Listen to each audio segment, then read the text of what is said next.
الحمد لله وكفى وسلام على حبيبه المصطفى أما بعد فأعوذ بالله من الشيطان الرجيم بسم الله الرحمن الرحيم إن الله وملائكته يصلون على النبي يا أيها الذين آمنوا صلوا عليه وسلموا تسليما اللهم صل على سيدنا ومولانا محمد معدن الجود والكرم وآله وأصحابه الكرام وابنه الكريم وبارك وسلم صلاة دائمة سرمدا ابدا۔ انسان کے جسم سے روح جب الگ ہو جاتی ہے تو یہ کہاں رہتی ہے، اس کا مقام کیا ہے، اور اس روح کے متعلق ہمارا اسلامی عقیدہ کیا ہونا چاہیے۔ میں نے پچھلے کئی دنوں قبل غالباً روح کے متعلق کوئی بیان دیا تھا، اس پر کچھ سوال بھی مجھے آیا، اس کا تصفیہ بھی کروں۔ بعض لوگوں کا عقیدہ ہے کہ فلاں کے جسم میں روح آتی ہے، فلاں کی روح آتی ہے، اور اس کے جسم میں حاضر ہو کر کے فلاں بولتے ہیں۔ ان تمام کے معاملات کیا ہوتے ہیں؟ اس کو ایک صاحب نے ایک واقعے سے نقل کر کے دلیل کے طور پر پیش کیا کہ روح کسی کے جسم میں آ سکتی ہے۔ اس سلسلے میں آج آپ سے گفتگو کرتا ہوں، اور ہمارا تعلق جو ذکر کی مجلس کا ہے یہ زیادہ سے زیادہ روح سے ہی ہوتا ہے۔ ہم اپنی روح کی تربیت کے لیے ہی ان مجالس میں شرکت کرتے ہیں۔ اللہ تبارک و تعالیٰ نے روح اور جسم کے متعلق قرآن عظیم میں کیا فرمایا؟ پہلی بات تو یہ ہے کہ روح کے متعلق رب تعالیٰ فرماتا ہے، رسول اگر آپ سے کوئی روح کے بارے میں سوال کرے تو آپ فرما دیں، یسألونک عن الروح قل الروح من امر ربی، آپ فرما دیں کہ روح یہ اللہ کا حکم ہے، اللہ کا حکم ہے۔ اسی سے یہ بات ثابت ہوتی ہے کہ روح کو فنا نہیں ہے۔ یہ عقیدہ یاد رکھ لیں، روح کو فنا نہیں ہے۔ باقی دنیا میں جو کچھ بھی ہے سب فنا ہونا ہے، یعنی جسم ہمارا فانی ہے، فنا ہو جائے گا۔ دنیا میں جو کچھ بھی ہے، زمین، آسمان، چاند، سورج، یہ سب کو فنا ہے۔ روح چونکہ اللہ کا حکم ہے اور اللہ کی صفت یا اللہ کا حکم، کوئی فانی نہیں۔ جیسے قرآن پاک بھی، اس کو بھی فنا نہیں ہے، وہ ہمیشہ باقی رہنے والا ہے۔ قرآن کا مطلب آپ یہ نہ سمجھیں جو اوراق ہیں، جو چھپا ہوا ہے، یہ تو ورق بوسیدہ ہوتے ہیں، ہم انہیں دفن بھی کرتے ہیں، پانی میں بہاتے ہیں۔ قرآن کا مطلب یہ نہیں ہے، قرآن اللہ کا علم ہے جو اللہ کے علم میں موجود ہے۔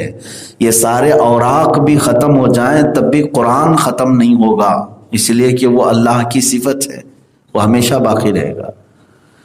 بعض لوگ یہ کہتے ہیں کہ روح بھی فانی ہے، فنا ہو جائے گی، یہ غلط عقیدہ ہے۔ اعلیٰ حضرت فاضل بریلوی رضی اللہ تعالیٰ عنہ نے فرمایا، جو روح کو فنا مانتا ہے وہ بد مذہب ہے، بد عقیدہ ہے۔ اب بات یہاں سے شروع کی جاتی ہے کہ روح کے قبض ہونے کے بعد یہ کہاں جاتی ہے۔ دو فرشتے ہیں جن کے حوالے کی جاتی ہے، دونوں الگ الگ فرشتے ہیں۔ مومنین کی جب روح قبض کی جاتی ہے تو ایک فرشتے ہیں رمیائیل، جن کے حوالے کی جاتی ہیں ساری روحیں، اور کافروں کی جب روحیں قبض کی جاتی ہیں تو ایک فرشتہ ہے دوما نام سے، اس فرشتے کے حوالے ہوتی ہیں۔ اب یہ دو فرشتے ڈیوٹی پر مقرر ہیں ان روحوں کے لیے۔ خازن، جیسے خزانے کی حفاظت کی جاتی ہے ویسے وہ روحوں کی حفاظت۔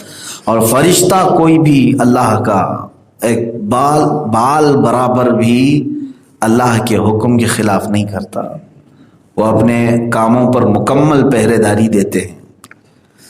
تو مومنین کی روحیں قبض ہونے کے بعد فرشتے کے تابع ہیں، لیکن فرق یہ ہے، حدیث پاک میں حضور اکرم صلی اللہ تعالیٰ علیہ وسلم نے ارشاد فرمایا، مومنین کی روحوں کو اللہ آزاد فرماتا ہے، وہ جہاں چاہیں سیر کرتی ہیں۔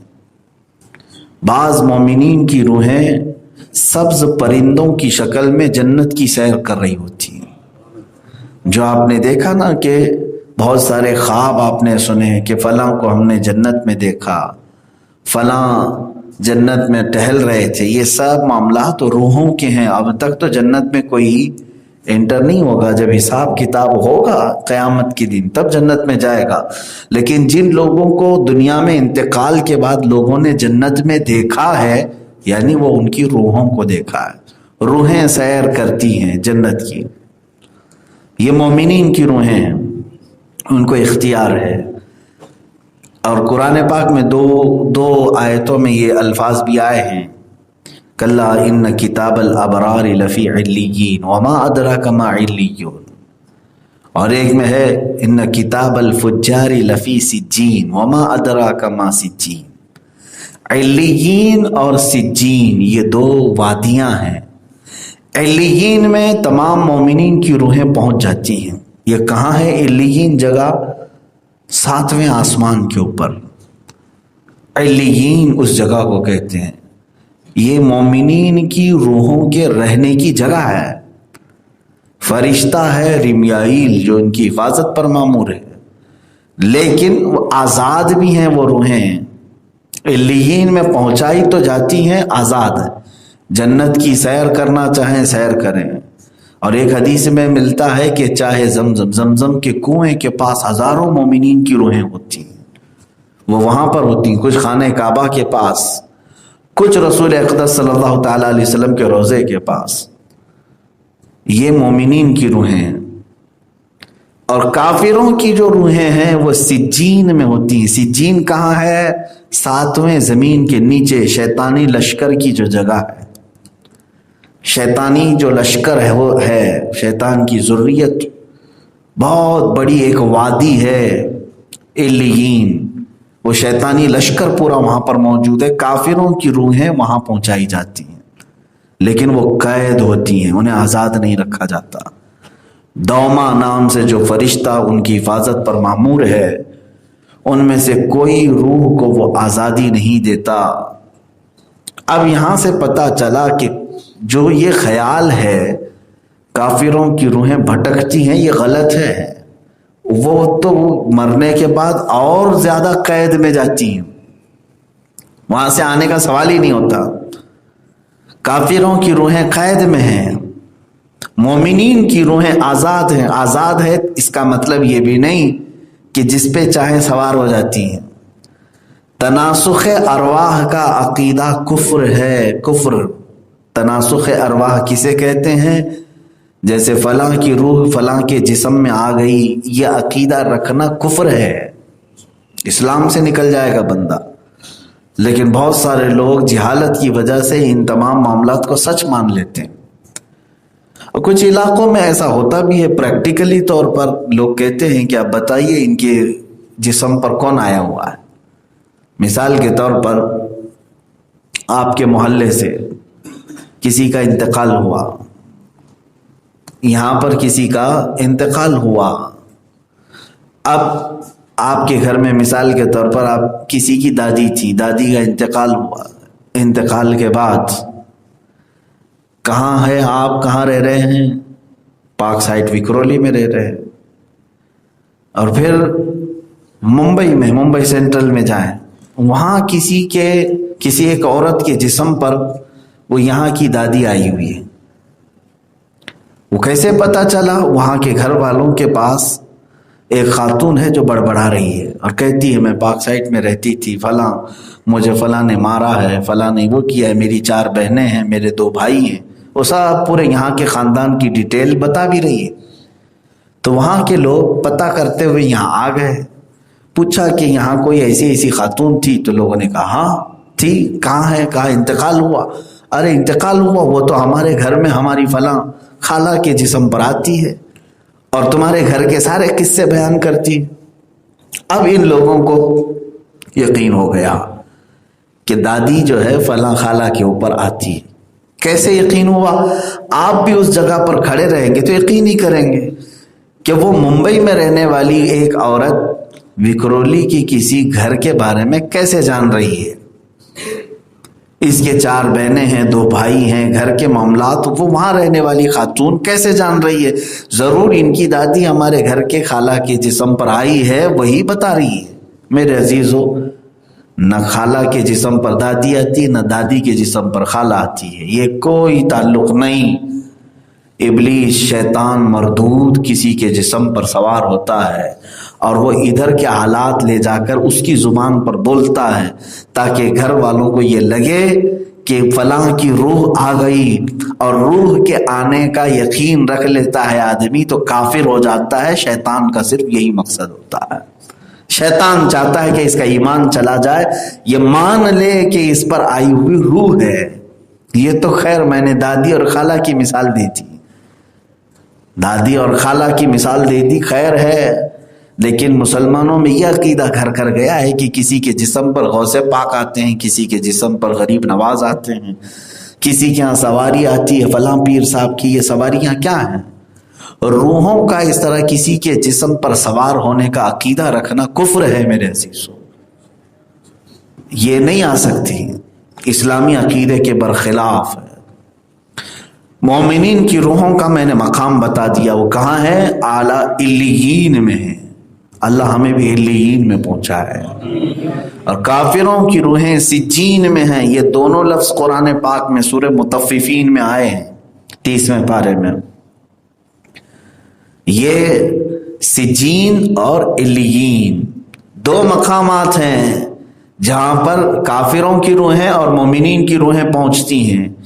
مومنین کی روحیں آزاد تو ہیں لیکن کسی کے جسم پر سوار نہیں ہوتی، اور کافروں کی روحیں مرنے کے بعد اور زیادہ قید ہو جاتی۔ اب یہاں سے ایک سوال ہوتا ہے، اب مومنین کی روحیں علیین میں ہیں 7ویں آسمان کے اوپر، تو پھر ہم قبر پر جب جاتے ہیں سلام کرتے ہیں قبر والے کو، آپ جب روح ہے ہی نہیں وہاں پر تو ہم اس جسم کو جو سڑ چکا ہوگا، ختم ہو چکا ہوگا، ہم کیا سلام کریں اس کو؟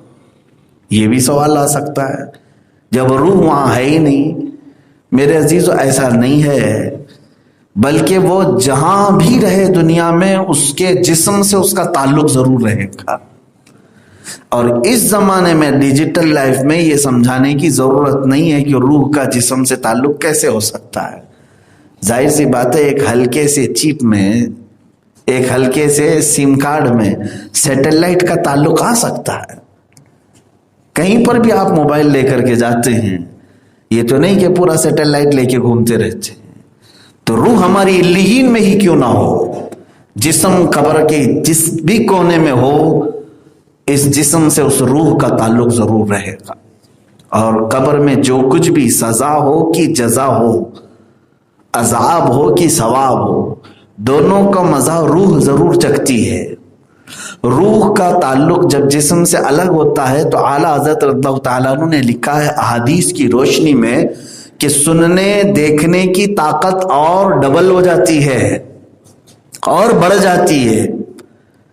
دنیا میں جو ہم دیکھتے تھے سنتے تھے اس سے کئی زیادہ بڑھ جاتی ہے طاقت روح کے جسم سے الگ ہونے کے بعد۔ اسی لیے تو حدیث پاک میں ہے، رسول پاک صلی اللہ تعالیٰ علیہ وسلم فرماتے ہیں تم جب قبرستان میں چلتے ہو تو تمہارے پیروں کی چرچراہٹ کی آواز بھی مردہ سنتا ہے، یعنی چپل کی آواز تک قبر میں اسے سنائی دیتی۔ سننے کی طاقت روح کی بڑھ جاتی ہے، روح کی طاقت بڑھ جاتی ہے۔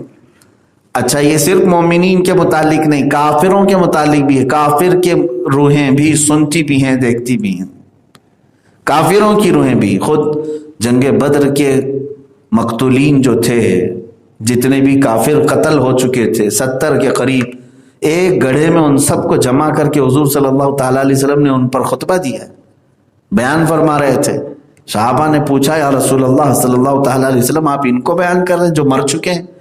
حضور صلی اللہ تعالیٰ علیہ وسلم نے فرمایا ہاں، یہ زندوں سے بھی کہیں زیادہ سنتے ہیں۔ حضور ان سے پوچھ رہے تھے کیا اللہ نے جو ہم سے وعدہ کیا تھا وہ پورا نہیں ہوا؟ کیا تم نے نہیں دیکھا کہ ہم حق پر تھے اور ہمارا وعدہ پہنچ چکا اللہ کا؟ حضور ان سے سوال کرتے جا رہے تھے۔ ظاہر سی بات ہے جواب دنیا میں ایک حجاب ہے، نہیں سنائی دے گا۔ اچھا، اب ایک بات یہ بھی میں بتا دوں، عالم برزخ، عالم برزخ ایک دنیا ہے جہاں سب روحیں ہیں۔ عالم برزخ وہی علیین جو ہے ایک جگہ ہے، لیکن ایک دنیا الگ ہو جاتی ہے. جیسے اس کو عالم حیات کہیں آپ, یہ زندگی کی دنیا ہے, جسم اور روح دونوں کے ساتھ.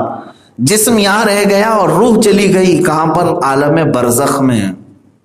جب عالم برزخ میں جاتا ہے تو ایک بڑی دیوار ہمارے دونوں کے بیچ میں قائم ہو جاتی ہے, ہمارے دونوں کے بیچ میں قائم ہو جاتی ہے. یعنی روحوں کی دنیا اور ہماری دنیا کے بیچ میں فرق یہ ہے کہ ہماری ساری باتیں, ہماری ساری ایکٹیویٹیز وہ سنتے بھی ہیں اور سمجھتے بھی ہیں اور وہ دیکھتے بھی ہیں. وہ دیکھتے بھی ہیں, سنتے بھی ہیں, ساری چیزیں محسوس کرتے ہیں, لیکن ان کی تمام معاملات ہم نہیں دیکھ سکتے. ان کے جو کچھ بھی روحوں کے معاملات ہیں وہ ہم نہیں دیکھ سکتے, اس لیے کہ ہمارے اور ان کے درمیان ایک دیوار ہے. عالم برزخ کے معاملات ہمارے اوپر ظاہر نہیں رکھے گئے. روحوں کے ساتھ کیا ہو رہا ہے کیا نہیں ہو رہا ہے ہم میں سے کوئی جانتا نہیں ہے, مگر یہ کہ اللہ کسی کو علم دے دے, اپنے محبوبوں میں سے کسی کے اوپر ظاہر کر دے, یہ الگ بات ہے. لیکن عالم برزخ کے احوال عام لوگوں پر نہیں کھولے جاتے, ہمارے اور ان کے درمیان. اس کو یوں سمجھ لیں کہ ون سائڈ دیکھے جانے والا شیشہ ہو, یعنی ایک طرف سے باہر کا دکھتا ہے لیکن ادھر والوں کو ادھر کا نہیں دکھتا. عالم برزخ اور ہمارے درمیان ایسی ہی معاملات ہیں. اب عالم برزخ میں ہوتا کیا ہے, وہاں کی ایک زندگی الگ ہے. جیسے مومنین کی روحیں ہیں, انبیاء کی روحیں ہیں, شہیدوں کی روحیں ہیں, صدیقین کی روحیں ہیں, متقین کی روحیں ہیں, الگ الگ کیٹیگریز ہیں. کافروں کی روحیں الگ ہیں.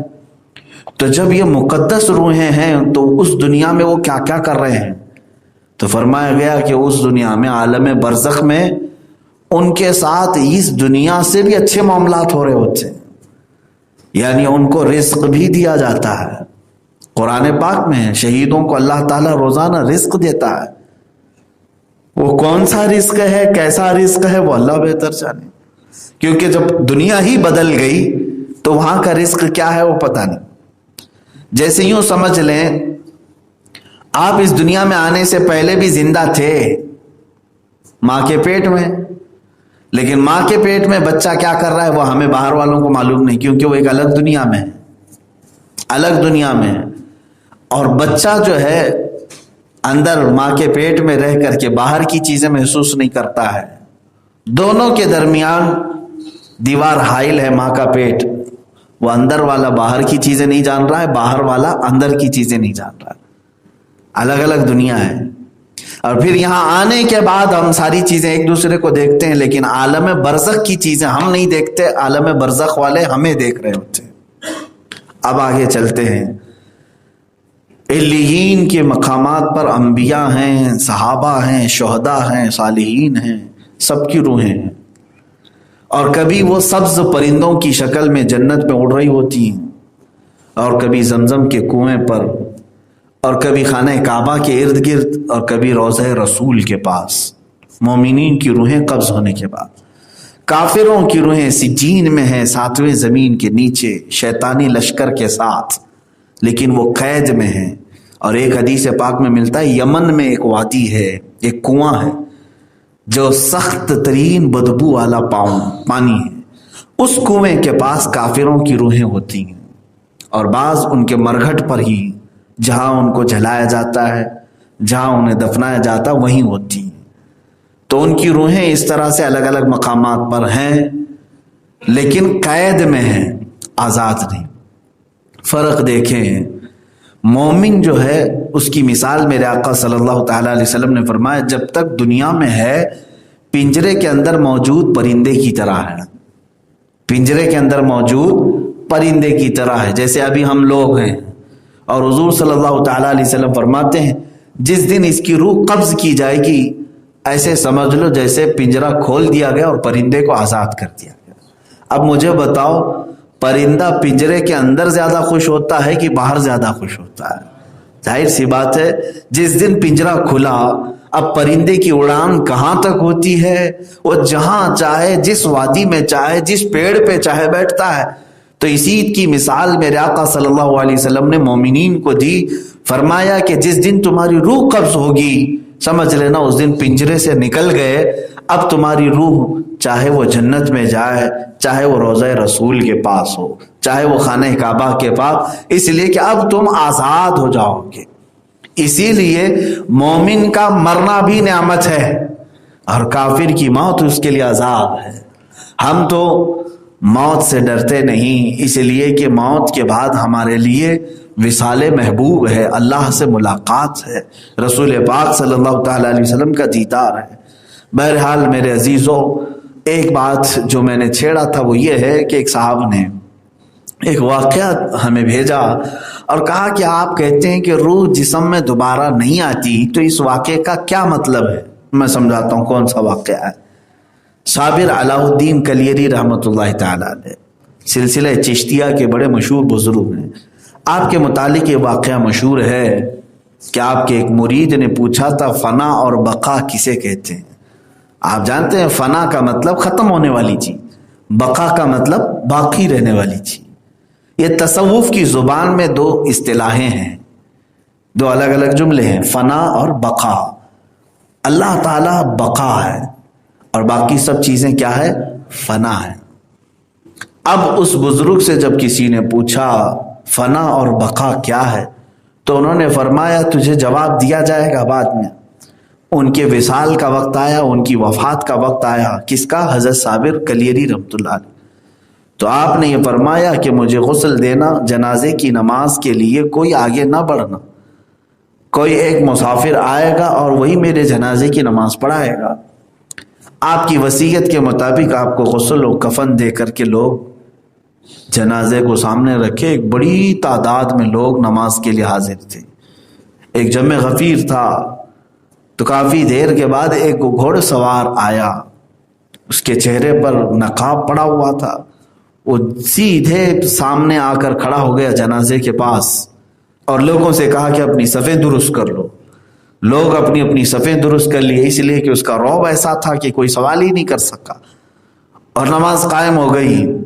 جب جماعت ہو گئی تو جو صابر کلیری رحمۃ اللہ تعالی علیہ کے جو مرید تھے، ان کے شاگرد تھے، وہ اس بات میں حیرت میں تھے کہ ہم اپنے پیر و مرشد کے نماز جنازہ کے متعلق کیا بیان کریں گے لوگوں سے کہ کس نے پڑھایا تھا۔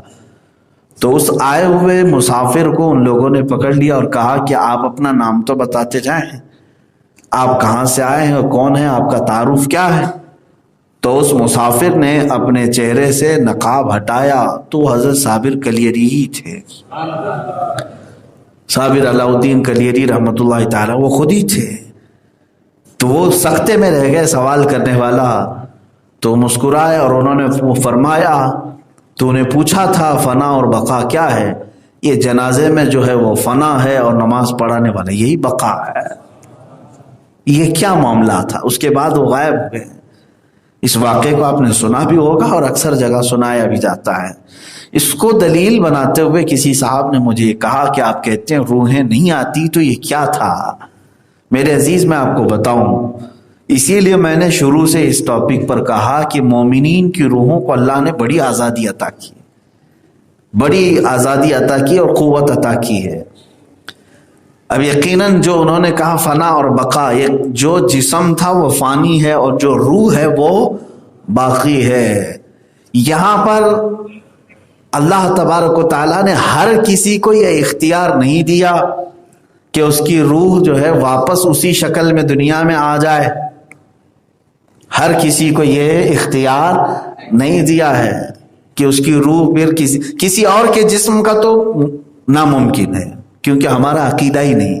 ایک کی روح جب قبض ہو گئی تو وہ کسی اور کے جسم پہ نہیں آ سکتی، لیکن اسی جسم کی شکل میں آنا یہ اولیاء کاملین کے لیے ممکن ہے، انبیاء صادقین کے لیے ممکن ہے۔ یعنی اب کیا ہوا تھا، وہاں جو نماز پڑھائے اگر وہ صابر کلیری رحمۃ اللہ تعالی علیہ تھے تو پھر جنازے میں کون سویا تھا؟ اور اگر وہ جنازے میں ہی تھے تو یہ نماز پڑھانے والا کون تھا؟ کیا دو صابر تھے دنیا میں؟ دو صابر تھے؟ ایسا کیسے ہوا ہے؟ ایک لیٹا ہوا صابر ہے اور ایک پڑھا رہا ہوا صابر ہے۔ میرے عزیزوں انہوں نے اس فلسفے کو یہی سمجھایا کہ دو الگ الگ صابر نہیں، ایک ہی صابر علاء الدین کلیری ہے۔ جو جسم جو جنازے میں لیٹا ہوا ہے وہ صابر کلیری کا جسم ہے، اور جو نماز پڑھا رہا ہے یہ صابر کی روح ہے۔ اور روح کو اللہ تعالیٰ خود اپنی شکل، یعنی جو اس کی دنیا میں تھی اسی شکل میں واپس دے بھیجنے کا اختیار ہے۔ اسی لیے بہت سارے لوگوں نے عالم بیداری میں حضور پاک صلی اللہ تعالی علیہ وسلم کی زیارت کی ہے۔ عالم بیداری میں حضور صلی اللہ تعالی علیہ وسلم کی زیارت کی ہے، تو اس کا مطلب کیا ہے؟ حضور پھر کسی اور کے جسم پہ سوار ہو کے نہیں بلکہ خود اپنی اصلی شکل میں تشریف لاتے ہیں۔ یہ میرے آقا صلی اللہ تعالی علیہ وسلم کو اختیار ہے، اور اسی لیے کئی مشائخ نے دیکھا بھی ہے رسول کریم صلی اللہ تعالی علیہ وسلم عالم بیداری میں۔ خواب میں تو تشریف لائیں گی، روحیں خواب میں آتی ہیں، اس میں کوئی دقت کی بات نہیں۔ ہمارے جتنے بھی مومنین ہیں یا کافروں کی بھی روحیں خواب میں آ جاتی ہیں، وہ الگ مسئلہ ہے، لیکن عالم بیداری میں انتقال کے بعد ہر ایک کو یہ پاور اور اختیار نہیں ہے۔ یہ صرف انبیاء صادقین، اولیاء کاملین کو اللہ نے اختیار دیا ہے، کسی دوسرے کی شکل میں نہیں بلکہ ان کی ہی اپنی اصلی شکل میں دوبارہ وہ حاضر ہو سکتے ہیں، لیکن لمیٹڈ ٹائم کے لیے بھی۔ ایسا نہیں ہے کہ پھر وہ لمبے ٹائم کے لیے دوبارہ ایک زندگی گزارتے رہے، جیسے حضرت سیدنا عیسیٰ روح اللہ علیہ الصلاۃ والتسلیم جن مردوں کو زندہ کرتے تھے۔ اب ظاہر سی بات ہے یہاں پر بھی سوال ہوتا ہے نا، ایک آدمی جب مر چکا، قبر میں جا چکا، اس کا معاملہ ختم ہو گیا، جسم سڑ گیا ہے، روح علیین میں ہے کہ سجین میں ہے پتہ نہیں ہے، لیکن عیسیٰ علیہ السلام جب قبر کو ٹھوکر مارتے، قبر پھٹتی اور وہاں سے مردہ کھڑا ہوتا۔ 3 مردوں کو آپ نے اپنی زندگی پاک میں زندہ کیا ہے، اور وہ سب کی تاریخ بھی موجود ہے۔ وہ کیا ہوتا تھا میرے عزیزوں؟ ایسا نہیں ہے کہ ایک نیا آدمی تیار ہوتا تھا، بلکہ اسی کی روح کو اسی کے جسم میں دوبارہ واپس اللہ اپنے حکم سے چاہتا تو واپس بھیجتا اور پھر وہ کھڑا ہوتا۔ اس میں عیسیٰ علیہ الصلاۃ والتسلیم کا صرف آرڈر کرنا ہے، یعنی بظاہر عیسیٰ علیہ السلام کا قدم لگانا یا ہاتھ لگانا ہے، لیکن اللہ کے چاہے بغیر نہیں ہے۔ قرآن میں جہاں پر بھی یہ بات آئی ہے، حضرت عیسیٰ علیہ السلام نے ساتھ ہی یہ فرمایا وَأُحْيِي الْمَوْتَى بِإِذْنِ اللَّهِ، میں مردوں کو زندہ کرتا ہوں اللہ کی اجازت سے۔ ایسا نہیں انہوں نے فرمایا کہ میں جیسا چاہوں کروں گا، اللہ کی اجازت سے۔ تو اللہ تبارک و تعالیٰ قادر مطلق ہے، جس روح کو جب چاہے اسی کے جسم میں دوبارہ اسے اٹھائے۔ جیسے اصحاب کہف کا معاملہ ہے، 300 سال سوتے رہے لیکن دوبارہ کیا کسی اور کے جسم پہ سوار ہو کے آ گئے؟ نہیں، بلکہ انہی کے جسموں میں اللہ نے دوبارہ اس روح کو ڈالا اور وہ دوبارہ زندہ ہو کر کھڑے بھی ہوئے۔ انبیاء صادقین کے متعلق بھی یہی ہے، انبیاء کرام علیہ السلام کی روحیں ان کی جسموں میں بھی واپس رہتی ہیں، وہ اعلیٰ علیین میں ہیں۔ اب یہاں پر ایک اور مسئلہ مجھے عرض کرنا ہے، روح کو اتنی طاقت دے دو روح کو کہ وہ بقا کی منزلیں طے کرے۔ بقا کی منزلیں کیا ہے؟ کہ تمہارے انتقال کے بعد بھی اللہ تعالیٰ تمہاری روح کو اتنا تصرف عطا کرے، اتنی طاقت دے جو اولیاء کاملین کو ملتی ہے۔ وہ کیا ہے؟ اب یہاں پر ان کی قبروں میں جسم ہے، روح علیین میں ہے، جہاں پر بھی ہے یا قبروں میں بھی ہے۔ ہوتا یہ ہے کہ ہم اعتقاد یہ رکھتے ہیں کہ ان کے مزارات پر جائیں گے تو ہمارے معاملات حل ہو جائیں گے۔ میاں وہ ایک الگ دنیا میں ہمارے معاملات کیسے حل کرتے ہیں؟ کیوں ہمارے معاملات کو حل کریں گے؟ یہ سوال ہے نا، میں بتاتا ہوں۔ ہاں یقیناً، کیونکہ قرآن پاک میں اللہ نے فرمایا شہیدوں کو اللہ روزانہ رزق دے رہا ہے، بل احیاء عند ربہم یرزقون، وہ زندہ ہیں اور اپنے رب کے پاس سے رزق پا رہے ہیں۔ مفسرین فرماتے ہیں کہ اللہ کے ولی، وہ شاید شہید ہوں، صدیق ہوں، صالح ہوں، رزق پا رہے ہوتے ہیں اللہ کی طرف سے۔ رزق کا مطلب صرف کھانا پانی نہیں ہے، کھانا پانی کو رزق نہیں کہتے، نیک اولاد بھی رزق ہے، مال بھی رزق ہے، صحت بھی رزق ہے۔ اسی لیے دیکھنا اب دعاؤں میں جب ہم مانگتے ہیں اللہ سے تو یوں کہتے ہیں اللہم ارزقنا لسانا ذاکرا، اے اللہ تو مجھے رزق کے طور پر ذکر کرنے والی زبان دے دے۔ تو یہ بھی رزق ہے، رزق میں بہت ساری چیزیں آتی ہیں، لیکن اکثر لوگ کیا سمجھتے ہیں روٹی چاول وغیرہ اسی کو رزق کہتے ہیں۔ رزق کا مفہوم بہت طویل ہے، کپڑے بھی رزق ہیں، صحت بھی رزق ہے، اولاد بھی رزق ہے، ماں باپ کا تمہیں دیا جانا یہ بھی رزق ہے، گھر اللہ نے تمہیں دیا یہ بھی رزق ہے، زمین کا مالک تمہیں اللہ نے بنایا یہ بھی رزق ہے۔ بہت ساری چیزیں رزق میں آتی ہیں، تو قرآن میں اللہ فرما رہا ہے ان کو اللہ رزق عطا کرتا ہے، اس کا مطلب بے شمار چیزیں عطا کر رہا ہے، بے شمار چیزیں۔ اب میرے عزیزو، مفسرین فرماتے ہیں وہ خود اس میں سے استعمال کرتے ہیں جو انہیں چاہے۔ کھانے والا رزق ہو تو کھا لیتے، پہننے والا ہو تو پہن لیں، استعمال کرنے والا ہو استعمال کر لیں، لیکن اللہ کا عطا کیا ہوا اتنا ہوتا ہے کہ وہ کل استعمال نہیں کرتے، جتنا چاہے استعمال کرتے ہیں۔ اب ان کے قریب جو بھی آتا ہے اپنے رزق میں سے انہیں بھی کھلا دیتے ہیں، انہیں بھی دے دیتے ہیں۔ یہ ہے مزارات اولیاء پر ہم جو جاتے ہیں اسی اعتقاد کے ساتھ کہ اللہ کا دیا ان کے پاس بہت کچھ ہے، وہ خود استعمال کرتے ہیں، اور جو ان کے قریب جاتا ہے اسے بھی کھلا پلا دیتے ہیں۔ غریب جائے کھانے کی حاجت ہو تو کھانا مل جائے، پہننے کی حاجت ہو تو پہننا مل جائے، اولاد کی حاجت ہو تو اولاد مل جائے، کیونکہ یہ سب رزق اللہ نے انہیں عطا کیا ہے۔ میرے عزیزو، روحوں کے معاملات بڑے طویل ہیں، بس کہنا یہ ہے کہ جس صاحب نے سوال کیا تو ہو سکتا ہے انہیں تشفی ہو گئی ہوگی کہ روح کسی دوسرے کے جسم پر داخل نہیں ہوتی، آتما کسی اور کے اوپر سوار نہیں ہوتی، یہ ہمارا عقیدہ نہیں ہے۔ نہ ہم پورن جنم کو مانتے ہیں کہ اب مرنے کے بعد دوسرا جنم ہوگا، تیسرا جنم ہوگا، 7 جنم ہوں گے، یہ سب ہمارا عقیدہ بھی نہیں ہے۔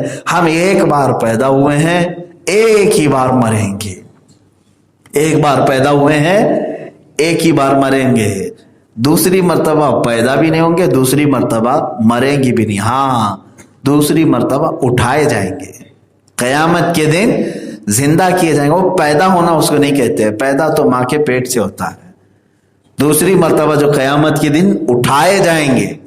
عقیدے میں ہمارے کیا ہے؟ قیامت کے دن دوبارہ پیدا ہوں گے نہیں، بلکہ دوبارہ اٹھائے جائیں گے۔ یہ عقیدہ رکھیں، بس کافی ہے۔ یہاں پر دنیا میں یہ تمام عقائد اسلامی نہیں ہیں کہ آپ یہاں مرنے کے بعد، اس لیے کہ یہ کہہ کر کے کچھ لوگوں کو بے حس کر دیا گیا ہے، ارے اس جنم میں کر لو، اگلے جنم میں پاپ سب دھل جائیں گے، اگلے جنم میں ہم نیک بن جائیں گے، اچھے ہو جائیں گے۔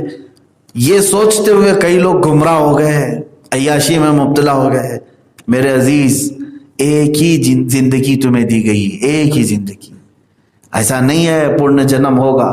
اچھا، یہ بھی عقیدہ غلط ہے، اسلامی عقیدہ نہیں ہے کہ یہاں دنیا میں اگر اچھے کام کیے تھے تو دوبارہ اچھے لوگوں میں پیدا ہو گئے، اور اگر پاپ کیے تھے، ستائے تھے، تو بعض لوگوں کا عقیدہ یہ ہے کہ کتے بن کے پیدا ہوں گے، بلی پیدا ہوں گے، چوہے پیدا ہوں گے۔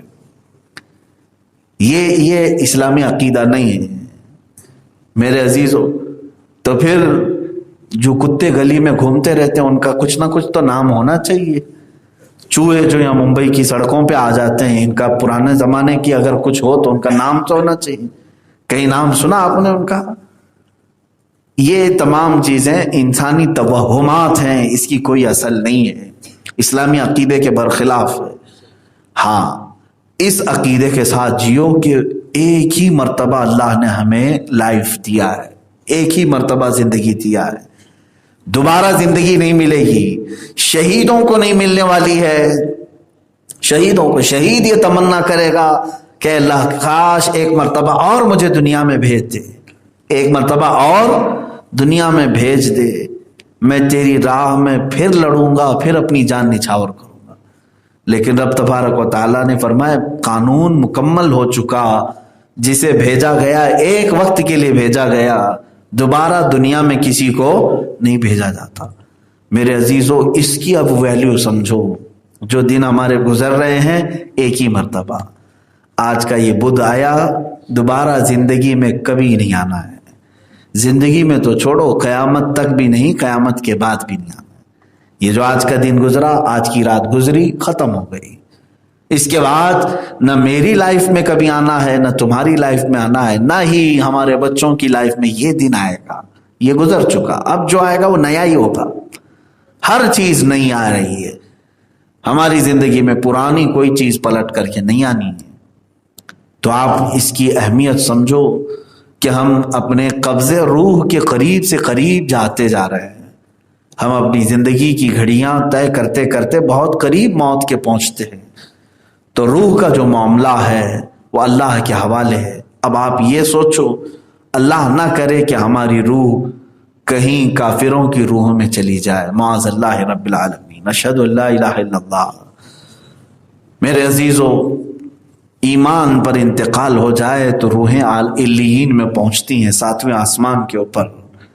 ہم یہاں جو تمنائیں کرتے تھے دنیا میں، ظاہر سی بات ہے ہم دیکھتے ہیں کسی بڑے عالم کے آتے ہی ہم پورے کے پورے اس کے ارد گرد جمع ہو جاتے ہیں، زیارت کے لیے جاتے ہیں، مصافحہ کرتے ہیں، ان کے تبرکات لیتے ہیں۔ ہوتا یہی، کوئی بھی بزرگ عالم دین آئے تو ہم ان کے اوپر اس طرح ٹوٹ پڑتے ہیں کہ تھوڑی سی ان کی توجہ مل جائے، ہم ان کے قریب ہو جائے۔ آپ اندازہ کرو، روحوں کو جب علیین میں پہنچایا جاتا ہے مومنین کی، اس کی ہر خواہش پوری کی جاتی ہے۔ یعنی روح اگر چاہے سرکار غریب نواز سے ملاقات کرے تو وہاں پہنچایا جاتا ہے، روحیں ایک دوسرے کو ملتی ہیں۔ اگر روح چاہے سرکار بغداد، شہنشاہ بغداد کے ہاں جائے تو سلطان الاولیاء کے ہاں حاضر ہوتی ہے۔ اتنا ہی نہیں، صحابہ کے جھرمٹ میں رسول اللہ کے قدموں میں بھی پہنچتی ہے، میرے آقا صلی اللہ تعالیٰ علیہ وسلم کے جلوں میں جاتی ہے۔ مومنین کی روحیں، اسے کوئی قید نہیں، آزاد ہے۔ وہ علماء کی جماعت میں بیٹھتی ہے، مومنین متقین کی جماعت میں بیٹھتی ہے۔ مومنین کی روح انبیاء کی بھی جماعت میں جاتی ہے، اور انبیاء اکرام کی زیارتیں ہوتی ہیں۔ ہم تو یہاں دنیا میں دیکھنے سے عاجز رہے، قاصر رہے، نہ ہم نے اپنے باپ آدم علیہ السلام کو دیکھا، نہ ابراہیم خلیل اللہ کو دیکھا، نہ موسیٰ کلیم اللہ، نہ عیسیٰ روح اللہ، نہ اسماعیل ذبیح اللہ علیہ السلام۔ لیکن بعد انتقال یہ سب ممکن ہے۔ ان انبیاء اکرام علیہ السلام کے ہاں یہ روحیں جا سکتی ہیں۔ اور اس سے بڑھ کر کے اور کیا چاہیے میرے عزیز، کہ اگر مومن کی روح قبض ہونے کے بعد رسول پاک صلی اللہ تعالیٰ علیہ وسلم کی جلوں میں، ان کی رحمت گاہ میں پہنچ سکتی ہے تو پھر تو آرام ہی آرام ہے، چین ہی چین ہے، سکون ہی سکون ہے۔ اسی لیے شاعر نے کہا ہے، اب تو پائے ناز سے اے فرشتوں میں کیوں اٹھوں، مر کے پہنچا ہوں یہاں اس دل ربا کے واسطے، مر کے پہنچا ہوں یہاں اس دل ربا کے واسطے۔ عزیزان گرامی وقار، زندگی جینے کے بعد اسی آس اور اسی یاس میں ہم اپنی زندگی کے لمحات گزاریں کہ کہیں ایسا نہ ہو کہ ہماری کسی گناہ پر اللہ ناراض ہو اور مرنے سے پہلے اللہ تعالیٰ کا غضب نہ آ جائے، تو پھر ساری زندگی برباد ہو جائے گی، ختم ہو جائے گی۔ یہاں بھی کچھ نہیں ملا اور مرنے کے بعد بھی اگر کچھ نہیں ملا تو فضول زندگی ہے، اس کی فضول ہے۔ موت کے بعد بھی اگر کافروں کی سجین والی جماعت میں چلا گیا اور شیطانی لشکر کے ساتھ رہنے لگا تو مجھے بتاؤ اے مومنوں، زندگی بھر تو نام لیتے تھے اہل اللہ کا، اللہ کے ولیوں کا، رسول پاک کا، موت کے بعد بھی تمہاری روح اتنی پاورفل نہیں ہو سکی کہ وہ علیین میں جا سکے، تو پھر کیا حاصل ہے؟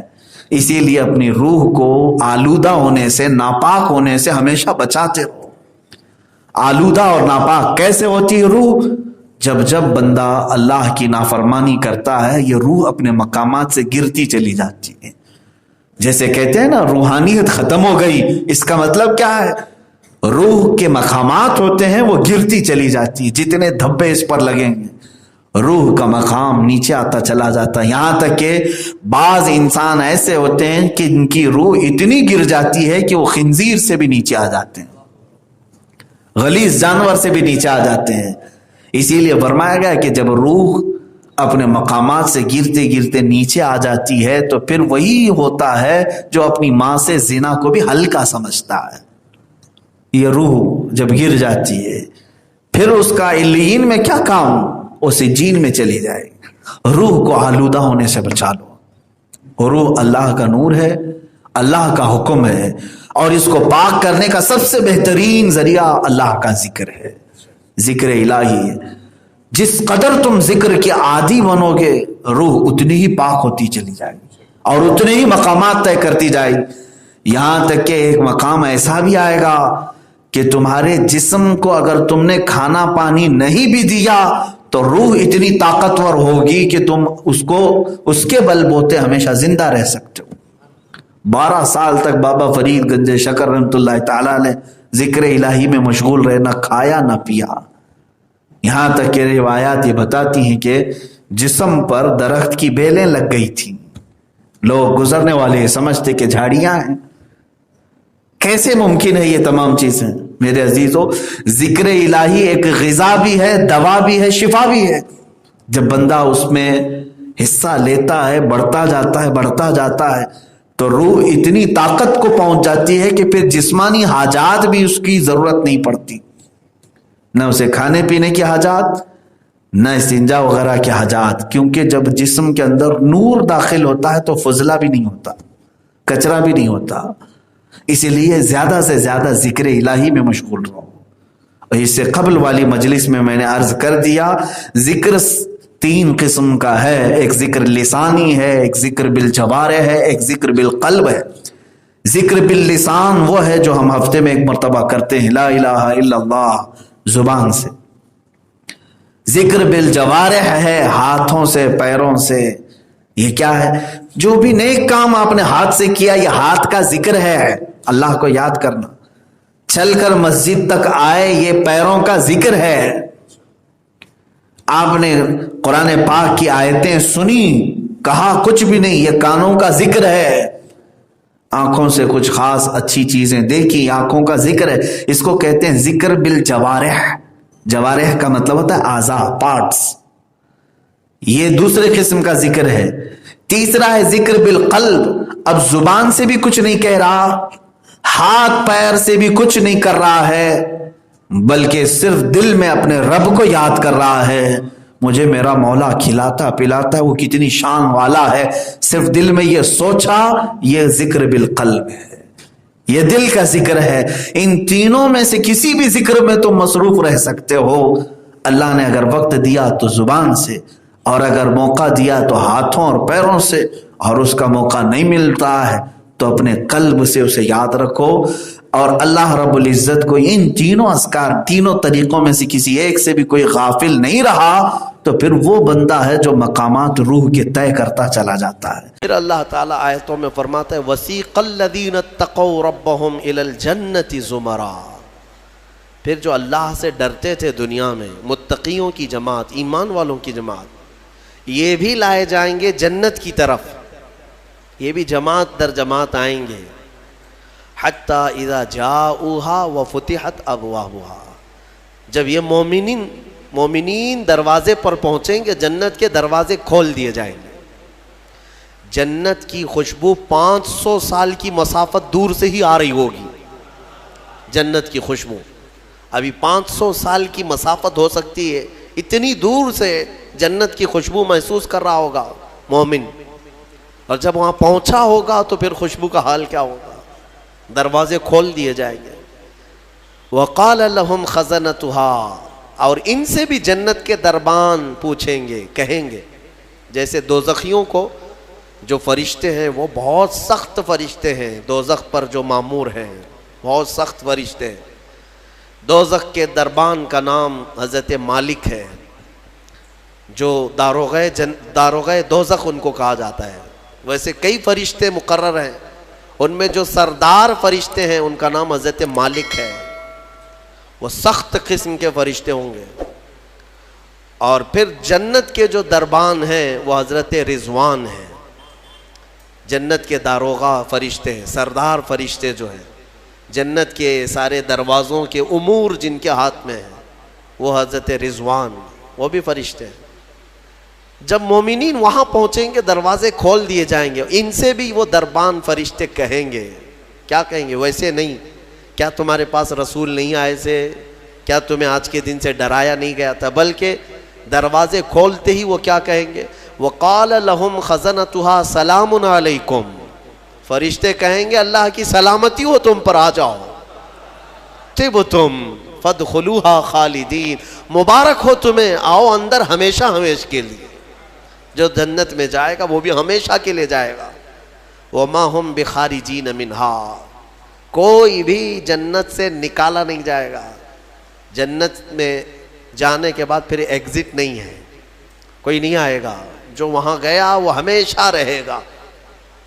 پھر سارے مومنین کیا کہیں گے؟ سب سے پہلے جنت میں جاتے ہی وَقَالُوا الْحَمْدُلِلَّہ، سب مومنین کہیں گے الحمدللہ، ہمارے مولا کا، رب ذوالجلال کا، اللہ کا شکر ہے، تمام تعریفیں اس کے لیے ہیں۔ الذی صدقنا وعدہ، جس نے اپنا وعدہ سچ کر دکھایا ہمیں، ہم اس سے دنیا میں ڈرتے تھے اور اس کی جزا میں آج مولا نے ہمیں جنت عطا کر دی۔ جنت کیا ہے میرے عزیزو؟ آج تک اس کو کسی آنکھ نے دیکھا نہیں، کسی کان نے اس کے مثل کوئی چیز سنی نہیں۔ ہاں، مصطفیٰ کریم صلی اللہ تعالیٰ علیہ وسلم سے جو ہم نے سنا ہے جنت کی نعمتیں کیا ہیں، وہاں پر کس انداز سے محلات تعمیر ہیں۔ ایک ایک محل جو جنتیوں کو دیا جائے گا، اس کی دیواریں ایک سونے کی اینٹ سے، ایک چاندی کی اینٹ سے اس طرح تعمیر کی گئی ہیں، زمین مکمل نرم زعفران سے، اور گھر محلوں کے اندر جواہرات، یاقوت، زمرد، لؤلؤ اور نہ جانے مرجان، کون کون سے قیمتی پتھروں سے محل کو سجایا گیا ہے۔ ایک چھوٹے محل کی بات کر رہا ہوں۔ پھر ہر محل کے اندر نہر جاری ہوگی، جنات تجری من تحتها الانہار، وہ ایسے باغیچے تمہیں دیے جائیں گے جن کے نیچے نہریں بہہ رہی ہوں گی۔ وہ نہریں کس طرح کی؟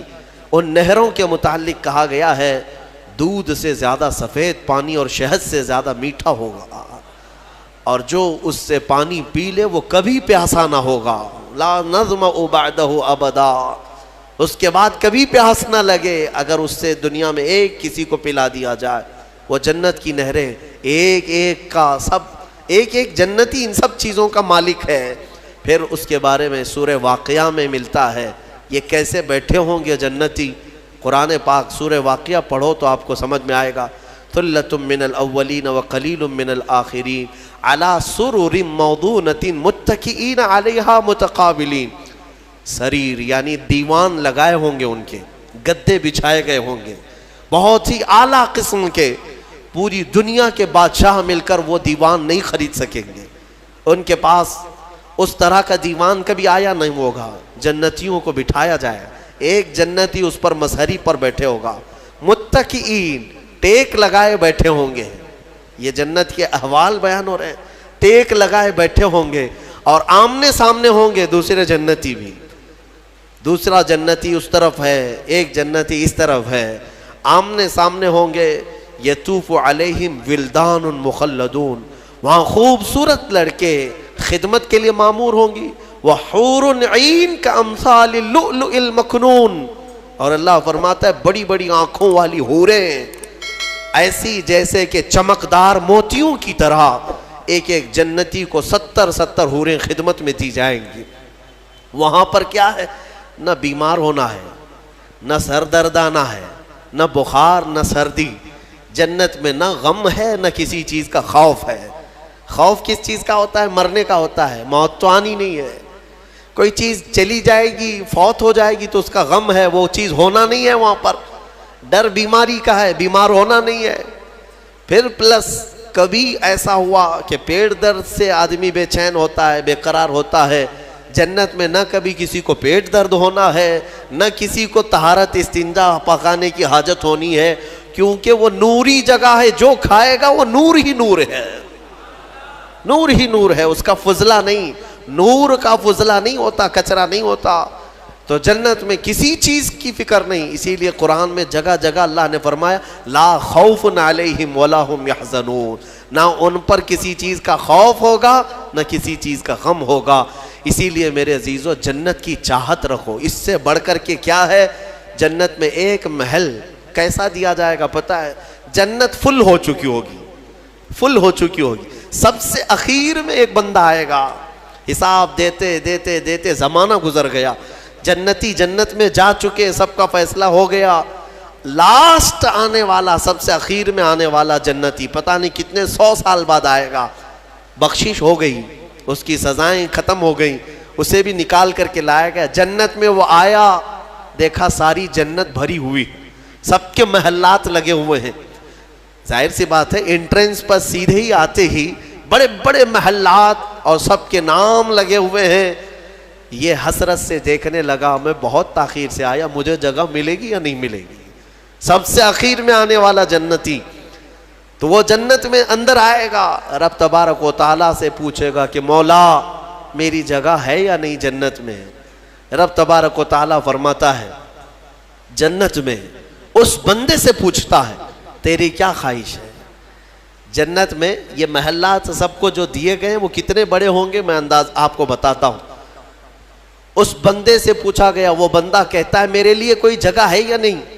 اللہ تعالیٰ فرماتا ہے اے بندے تو دنیا سے آیا، دنیا میں رہا، زمین پر رہا، زندگی گزارا، وہاں سے آیا، اب تیرے لیے جنت ہو گئی۔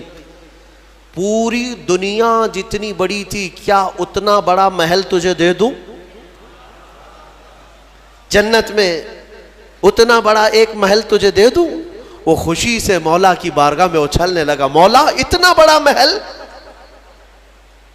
اگر اتنی بڑی نعمت مجھے مل جائے تو کیا کہنے؟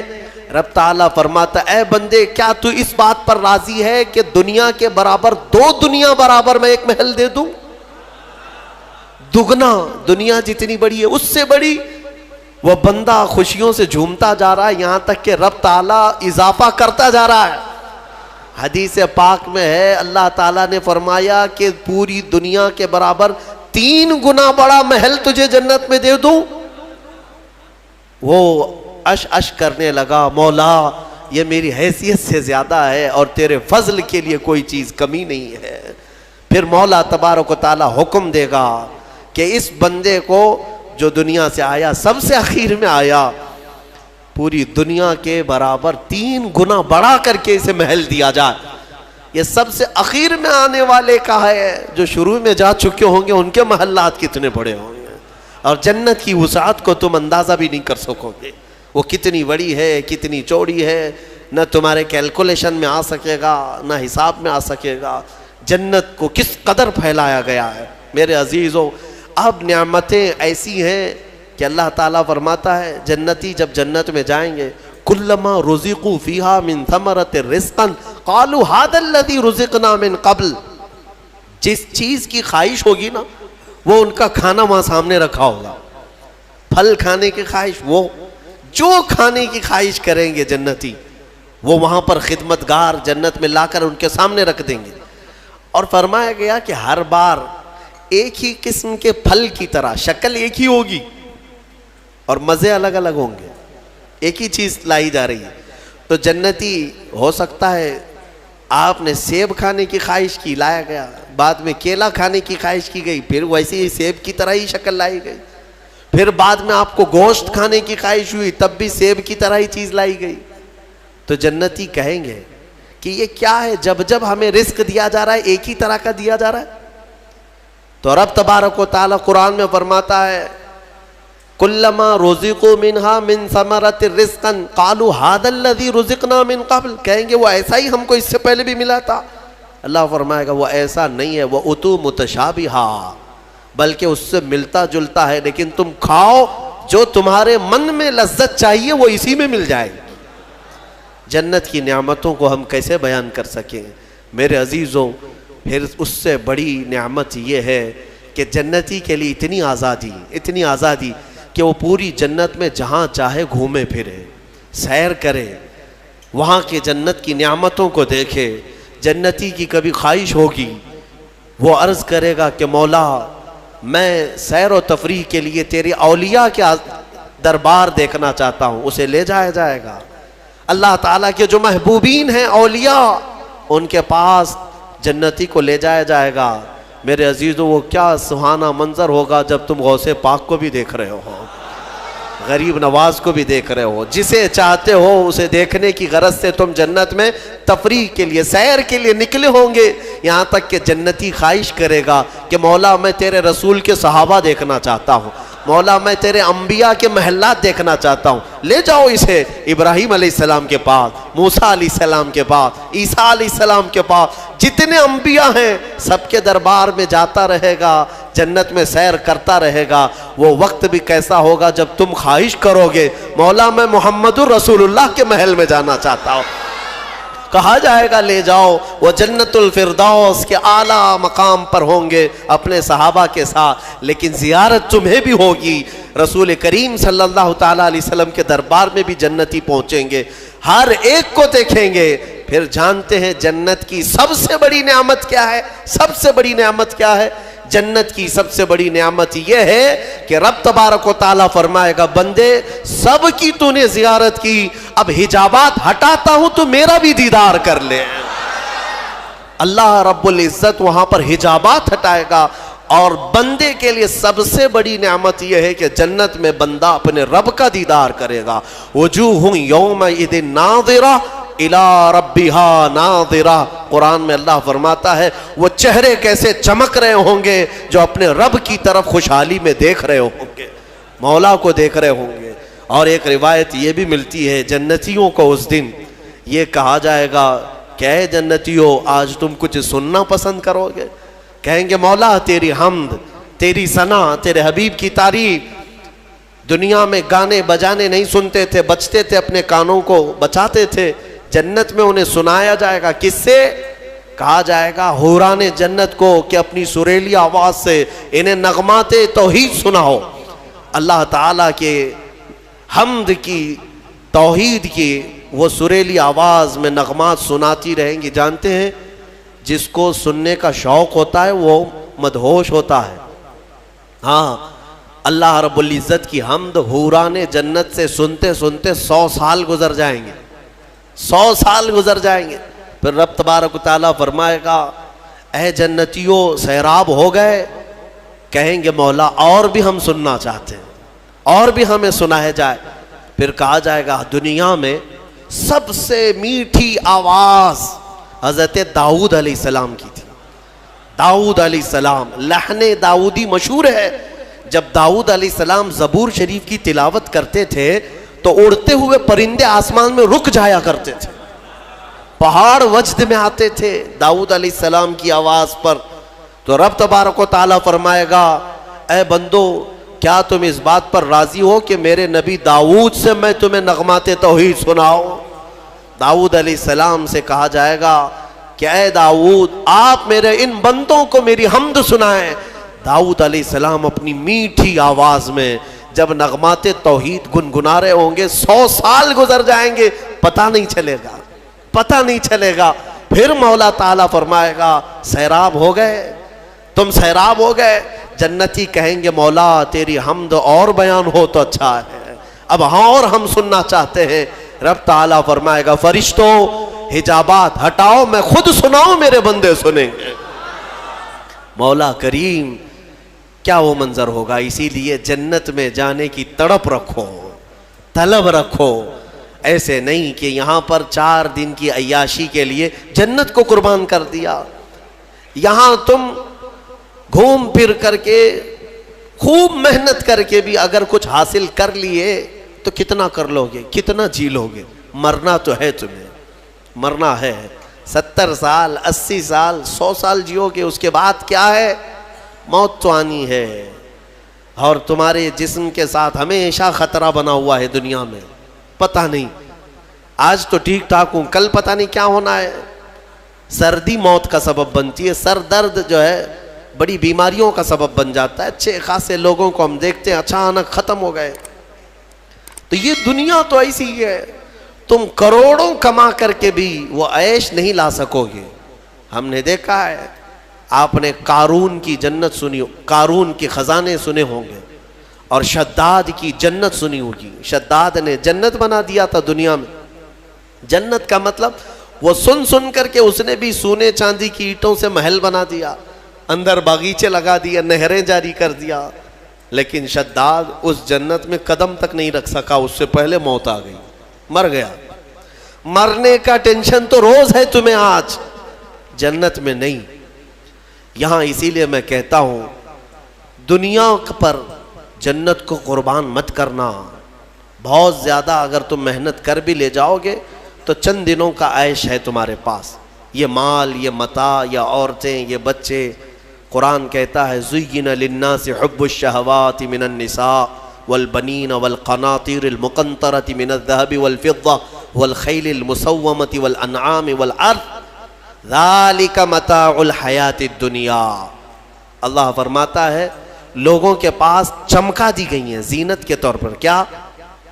شہوت کی خواہش، عورتوں سے شہوت کی خواہش۔ اس کو انسان سمجھتا ہے سب سے بڑی چیز ہے یہ دنیا میں، سب سے اچھا عیش ہے، عورت اچھی مل گئی، خوبصورت۔ بہت سارے لوگ آدھی زندگی عورت کے پیچھے ہی برباد کر چکے، ان کو ایسا لگتا ہے کہ ایک لڑکی کو حاصل کر لینا ہماری آدھی زندگی کا وصول ہو گیا۔ تمہیں پتہ بھی نہیں یہ تو جوڑے اللہ نے ویسے بھی تمہیں دیے ہوئے، اور اس پر سر کھپانا صبح سے شام، شام سے صبح، بیچارہ پریشان ہے ایک عورت کی خاطر۔ ہم دیکھتے ہیں اکثر نوجوانوں کی زندگیاں اسی میں ختم ہیں۔ وہ اسے محبت سمجھتے ہیں، اسے عشق سمجھتے ہیں۔ دیوانوں، یہ جسموں کے ملاپ کو محبت اور عشق کہاں کرے ہو؟ محبت اور عشق ایک بہت ہی مقدس الفاظ ہے، مقدس الفاظ ہے۔ ہاں، صرف آدمی اپنے جسمانی سکون کو حاصل کرنے کے لیے، اپنی شہوت کو پوری کرنے کے لیے محبت کا نام دے رہا ہے۔ محبت کیا ہے؟ محبت تھوڑی نہ ہے۔ عورتوں کی خواہش میں آدھی زندگی ختم ہوئی۔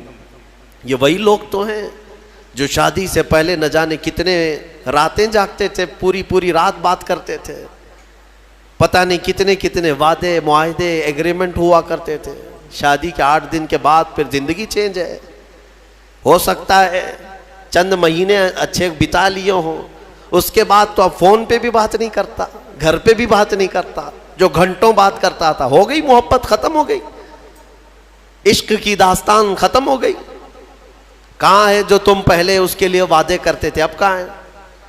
میرے عزیزو، جسموں کے ملاپ کو جو تم نام دے رہے ہو، اسی کو قرآن کہتا ہے حب الشہوات من النساء، عورتوں سے شہوت پوری کرنے کی خواہش ہے، یہ خواہش ہے۔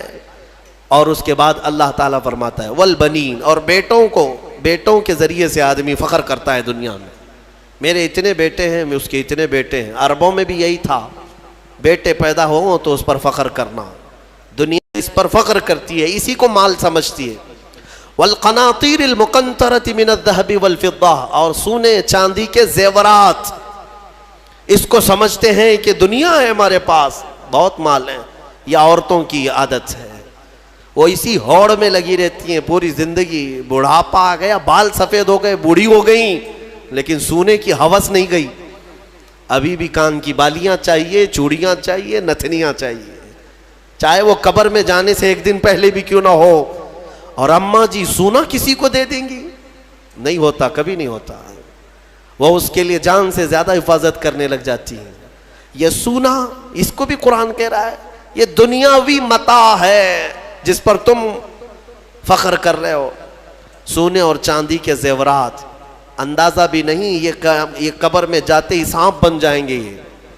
ہاں، اللہ تعالیٰ فرماتا ہے والذین یکنزون الذہب والفضہ، جن لوگوں نے سونا اور چاندی کو خزانہ کیا، جمع کیا، ولا ينفقونها فی سبیل اللہ، جو اللہ کی راہ میں اس کی زکوٰۃ نہیں دیتے تھے، فبشرہم بعذاب علیم، اللہ فرماتا ہے حبیب ان کو دردناک عذاب کی بشارت دے دو۔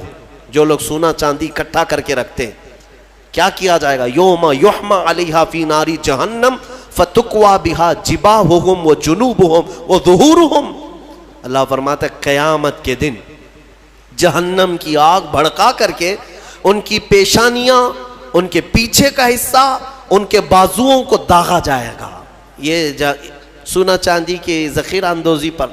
ہاں، زکوٰۃ دے دیا ہے تو پھر 100 تولے بھی پہنے رہو، ہمیں کیا فرق پڑتا ہے؟ اگر اس کا حق ادا کرتے ہو تو پھر جتنا رکھنا ہے رکھو۔ 3 چیزیں، اور اللہ فرماتا ہے والانعام والحرث، سواریاں، ایک سے ایک سواریاں لینا، انسان اس پر فخر کرتا ہے. عربوں میں بھی تھا، پہلے بھی تھا، آج بھی. وہ گھوڑے لیتے تھے، اونٹ لیتے تھے. آج تم مرسیڈیز اور آڈی پہ فخر کرتے ہو کہ ہمارے پاس بڑی بڑی کاریں آ جائیں. سیم ہے زمانہ. اونٹ اس وقت مہنگی سواری تھی، آج تمہارے لیے مرسیڈیز ہے. ان مہنگی سواریوں پر فخر کرتے ہیں آج. اور پھر اس کے بعد والحرث، اور کھیتی باڑی، جائیداد، زمینیں. تمہارے پاس کتنی ہے، تمہارے پاس کتنی ہے. آج کے زمانے میں اس پر بھی فخر ہے نا. ہمارے پاس کئی لوگ تعارف بھی ایسے ہی کرواتے ہیں، انٹروڈکشن. حضرت یہ فلاں صاحب ہیں، ان کے 20 ایکڑ جگہ ہے. ہاں 20 ایکڑ جگہ ہے. اسی پر ان کا پورا انٹروڈکشن ہوتا ہے، تعارف ہوتا ہے. یہ بعد میں کہا جائے گا کہ یہ مرد ہیں، یہ انسان ہے، یہ مسلمان ہے. پہلے ہے کہ ان کی 20 ایکڑ جگہ ہے. یہ فخر ہے. دنیا میں انہی چیزوں پر فخر کیا جاتا ہے. اور اللہ فرماتا ہے ذالک متاع الحیات الدنیا، یہ سب دنیا کا متاع ہے. واللہ عندہ، اور اللہ کے پاس جو ہے وہ سب سے بہتر ہے. وہاں کیا ہے؟ اللہ تعالیٰ فرماتا ہے قل اؤنبئکم بخیر من ذالکم، اے محبوب آپ فرماتے ہیں کیا میں تمہیں بتاؤں ان سب سے بہتر کیا ہے تمہارے لیے. ان سب سے، یہ جو چیزیں جو تم فخر کر رہے ہو، ان سے بہتر کیا چیز ہے؟ اللہ فرماتا ہے کہ مرنے کے بعد قیامت کے دن تمہارے لیے جنات تجری من تحتها الانہار خالدین فیہا وازواج مطہرۃ ورضوان من اللہ. 3 چیزیں اللہ نے فرمایا. تم اگر صبر کر لے جاؤ یہاں پر، وہ باغیچے دیے جائیں گے جن کے نیچے نہریں بہہ رہی ہیں، وہاں کی ہوائیں مست، اور کیف و انبساط کی وہ خوشبوئیں تمہیں مست کر دیں گی. پھر کیا ہے؟ وَأَزْوَاجٌ مُطَهَّرَةٌ، پاکیزہ بیویاں دی جائیں گی. پاکیزہ بیویاں جنت میں. ان کے بعد پھر تمہیں خواہش بھی نہیں ہوگی دوسروں سے. وَرِضْوَانٌ مِّنَ اللَّهِ، اور سب سے بڑی چیز یہ ہے کہ اللہ کی رضا دی جائے گی. مولا اگر راضی تو پھر کیا چیز چاہے تمہیں، ساری چیزیں تمہاری ہے. اسی لیے میرے عزیزوں، خلاصہ میں اس تفسیر کا اس بات پر کرتا ہوں کہ اس چھوٹی سی دنیا پر جنت کو قربان مت کرنا. اتنی بڑی نعمت جو تمہارے لیے اللہ نے وعدہ کیا وہ بہت قریب ہے، بہت قریب ہے. بلکہ تمہاری آنکھیں بند ہونے سے پہلے بھی اللہ تعالیٰ اگر تم سے راضی ہوا تو جنت میں تمہارا ٹھکانہ بھی دکھا دے گا. 2 بھائی تھے. شارح مسلم نے ان کا نام لکھا ہے. ایک کا نام ربعی تھا، ربعی بن حراش، اور دوسرے ربیع. دونوں طائف کے بزرگ ہیں، محدث ہیں. دونوں بھائیوں میں ایک بار تکرار ہونے لگی، کسی بات پر بحث ہو رہی تھی، اور دونوں نے قسم کھا لیا آج کے بعد ہم ہنسیں گے ہی نہیں. نہ ہنسنے کی قسم کھائے. اور کب تک نہیں ہنسیں گے؟ دونوں نے کہا، دونوں کی بحث یہ ہو رہی تھی کہ تمہارے اعمال کیا جنت میں جانے تک لائق ہیں؟ تم کس طرح کے اعمال کر رہے ہو؟ دوسرے نے کہا تمہارے ہیں اس لائق ہیں. تو دونوں نے کہا ہمیں تو پتہ نہیں، لیکن آج کے بعد سے. چھوٹے بھائی نے کہا میں اس وقت تک ہنسوں گا نہیں جب تک جنت دیکھوں گا نہیں. جب تک جنت نہیں دیکھوں گا تب تک ہنسوں گا نہیں. بڑے نے کہا ٹھیک ہے، یہی قسم میری بھی، میں بھی اس وقت تک نہیں ہنسوں گا جب تک جنت نہیں دیکھوں گا. زندگی ان کی ایسی گزری کہ انہوں نے مسکرایا بھی نہیں اس قسم کے بعد. اور شارح مسلم نے لکھا ہے اس میں چھوٹے بھائی حضرت ربعی، ان کا انتقال ہو گیا. اور لوگ آئے، اس وقت علماء تھے، محدثین تھے. جب انتقال کے بعد، اعلان کے بعد ان کو غسل دینے کے لیے لے جایا گیا، تو غسل کے تخت پر جب رکھا گیا تو بڑے بڑے علماء نے غسل دیا. غسل دے کر کے جیسے ہی فارغ ہوئے وہ تخت پر ہنسنے لگ گئے. تخت پر، غسل کے تخت پر ہنسنے لگے. لوگ ڈرے کہ زندہ تو نہیں. لوگوں، ان کے بڑے بھائی نے کہا زندہ نہیں ہے، وہ اپنی قسم پوری کر چکا ہے.